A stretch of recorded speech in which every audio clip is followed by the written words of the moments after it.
Kotresh ಅರ್ಚಕನನ್ನ kidnap ಮಾಡಿ ಕೈಕಾಲ್ ಕಟ್ಟಿ ಹಲ್ಲೆ ಮಾಡಿರೋ ಘಟನೆ ಬೆಂಗಳೂರಿನ ಬ್ಯಾಡ್ರಳ್ಳಿನಲ್ಲಿ ನಡೆದಿದೆ.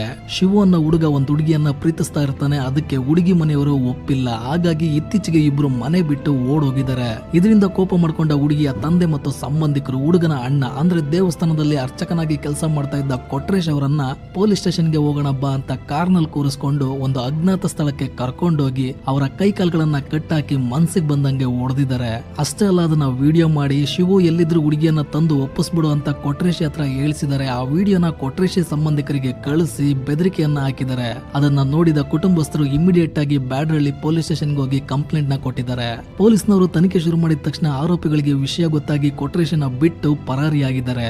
ಇಲ್ಲಿ ಪ್ರೀತಿ ಮಾಡಿದ್ದು ತಮ್ಮ, ಆದ್ರೆ ಶಿಕ್ಷೆ ಅನುಭವಿಸಿದ್ದು ಅಣ್ಣ. ಐನೋ ಯಾವುದೇ ತಂದೆಗಾದ್ರೂ ಇಷ್ಟು ವರ್ಷ ಸಾಕಿ ಬೆಳೆಸಿದ ಮಗಳು ಬೇರೆಯವನ ಜೊತೆ ಓಡೋದ್ರೆ ಸಿಟ್ಟು ಬರೋದು ಸಹಜ. ಆದ್ರೆ ಕಾನೂನನ್ನ ಕೈಗೆತ್ಕೊಳ್ಳೋ ಹಕ್ಕು ಯಾರಿಗೂ ಇಲ್ಲ. ಪ್ರೀತಿ ಪ್ರೇಮದ ವಿಷಯದಲ್ಲಿ ಏನೇ ಭಿನ್ನಾಭಿಪ್ರಾಯ ಇದ್ರೂ ಅದನ್ನ ಮಾತಾಡಿ ಅಥವಾ ಪೊಲೀಸ್ನವ್ರ ಮುಖಾಂತರ ಬಗೆಹರಿಸ್ಕೊಳ್ಬೇಕು. ಅದನ್ನ ಬಿಟ್ಟು ಒಬ್ಬ ವ್ಯಕ್ತಿಯನ್ನ ಕಿಡ್ನಾಪ್ ಮಾಡಿ ಹಲ್ಲೆ ಮಾಡಿರೋದು ದೊಡ್ಡ ತಪ್ಪು ಅನ್ನೋದು ನನ್ನ ಅಭಿಪ್ರಾಯ. ಇದ್ರ ಬಗ್ಗೆ ನಿಮ್ಗೆ ಏನ್ ಅನಿಸ್ತು ಅನ್ನೋದನ್ನ ಕೆಳಗಡೆ ಕಾಮೆಂಟ್ ಮಾಡಿ ತಿಳಿಸಿ. ಮತ್ತೆ ನೆಕ್ಸ್ಟ್ ವಿಡಿಯೋದಲ್ಲಿ ಸಿಗ್ತೀನಿ. Signing off, Chandru.